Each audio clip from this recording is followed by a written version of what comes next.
विपक्षी दल की बैठक को लेकर के बड़ा बयान सामने आया है। आपको बता दें कि एनसीपी चीफ शरद पवार का बड़ा बयान सामने आया है। कहा कि बेंगलुरु में अगली बैठक होगी विपक्षी दलों की और 13 और 14 जुलाई को ये विपक्षी दल की बैठक होगी। शरद पवार का ये बयान टीवी स्क्रीन पर आप साफ तौर पर देख पा रहे हैं। पहले शिमला में होनी थी विपक्षी दलों की मीटिंग, अब लेकिन तारीखें बदल गई, जगह बदल गई। 13 और 14 जुलाई को विपक्षी दल की बैठक होने वाली है। शरद पवार का बयान सामने आया है। एनसीपी चीफ शरद पवार का बड़ा बयान सामने आया है विपक्षी दलों की बैठक को लेकर के। कहा कि 13 और 14 जुलाई को विपक्षी दल की बैठक होगी। पहले ये बैठक शिमला में होने वाली थी, लेकिन अब जगह भी बदली और तारीखें भी बदली। बेंगलुरु में अब ये विपक्षी दलों की बैठक होने वाली है। 13 और 14 जुलाई को विपक्ष की बैठक होगी, विपक्षी दलों की बैठक होगी। शरद पवार का बड़ा बयान सामने आया है विपक्षी दलों की बैठक को लेकर के। पहले शिमला में होने वाली थी विपक्षी दलों की मीटिंग, अब तारीखें भी बदल गई है और जगह भी बदल गई है। एनसीपी चीफ शरद पवार का बड़ा बयान विपक्षी दलों की बैठक को लेकर के। बेंगलुरु में अगली बैठक होगी विपक्षी दलों की और अगली मीटिंग भी होगी। साथ ही साथ तारीखें भी बदल गई हैं। 13 और 14 जुलाई को यह बैठक होने वाली है। शरद पवार का बयान, तो बड़ी खबर सामने आ रही है। विपक्ष की बैठक को लेकर के शरद पवार ने बड़ा बयान दिया है। पहले शिमला में ये विपक्ष की मीटिंग होने वाली थी, लेकिन अब जगह और तारीखें दोनों बदल गई। एनसीपी चीफ शरद पवार का बड़ा बयान।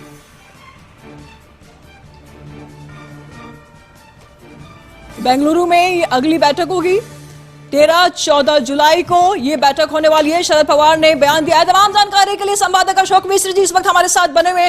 अशोक जी, शरद पवार का बड़ा बयान सामने आया है। यहाँ पर विपक्षी दलों की बैठक की तारीखें भी बदल गई है अशोक जी, और जगह भी बदल गई है। 13 और 14 जुलाई की बैठक होने वाली है। क्या कुछ जानकारी सामने आ रही है इस पूरे मामले पर?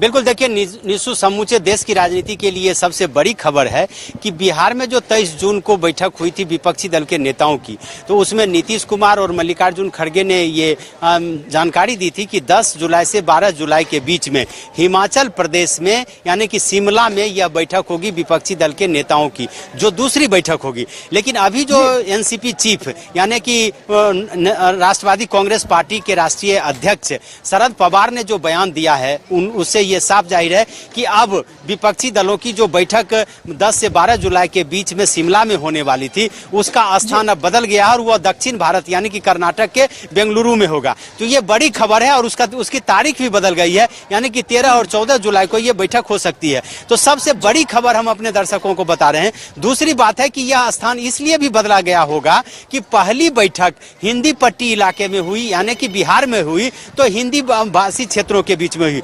अब दूसरी बैठक जो होगी वो साउथ इंडिया में होगी, दक्षिण भारत में होगी। और दक्षिण भारत में कर्नाटका को दक्षिण भारत का द्वार कहा जाता है, उसका गेट कहा जाता है। तो यानी कि विपक्षी दल के नेता ये बताना चाहते हैं, ये जताना चाहते हैं कि कश्मीर से लेकर के कन्याकुमारी तक और बिहार से लेकर के कर्नाटका तक विपक्ष एकजुट है। चूंकि आपने देखा होगा कि किस तरह से प्रधानमंत्री ने हमला किया है, किस तरह से गृह मंत्री अमित शाह ने हमला किया है, तो यह सहमति बनी होगी कि अब अगली बैठक जो विपक्षी दल के नेताओं की होगी वो कर्नाटका में होगी। और इसे ये तारीखें भी बदल गई है, जगह भी बदल दी गई है। अचानक ये जगह बदली, तारीखें बदली। यहाँ पर गृह मंत्री अमित शाह दौरा कर रहे हैं, नीतीश कुमार पर बयानबाजी कर रहे हैं, हमला कर रहे हैं, और यहाँ पर विपक्षी दलों की बैठक की तारीखें भी बदल जाती है। अचानक से सारा कुछ हो रहा है।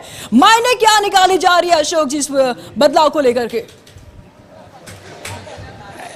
निशु, ये बैठक कांग्रेस के ही राज्य में हो रही है। कर्नाटका में भी कांग्रेस की ही सरकार है, इसलिए और वह राज्य मल्लिकार्जुन खड़गे का राज्य है, यानी कि कांग्रेस के राष्ट्रीय अध्यक्ष मल्लिकार्जुन खड़गे का जो गृह राज्य है वो कर्नाटका है, वो बेंगलुरु है। तो ऐसी परिस्थिति में आप कह सकते हैं कि कहीं न कहीं कांग्रेस की राष्ट्रीय राजनीति में जो अहम भूमिका है, उस भूमिका को लेकर के कांग्रेस ने यह संकल्प लिया है कि विपक्षी दल की जो एकता होगी वो कहीं न कहीं यह दिखे कि कांग्रेस अगर उसमें महत्वपूर्ण भूमिका निभाती है तभी ये विपक्षी एकता सफल होगी। लेकिन जहां तक स्थान का परिवर्तन है, उसके पीछे संदेश ये होगा कि दक्षिण में भी विपक्षी दलों की एकता देखी जाए। दूसरी बात ये है कि ये संदेश है कि कांग्रेस शासित राज्य में तो कर्नाटका अभी चुनाव जीता है पहली बहुत दिनों के बाद कांग्रेस ने, और नरेंद्र मोदी के खिलाफ जीता है। तो ये संदेश देना चाहती है कि कांग्रेस के लिए और विपक्षी दलों के लिए कर्नाटक कितनी महत्वपूर्ण है, इसलिए ये बैठक बुलाई गई है।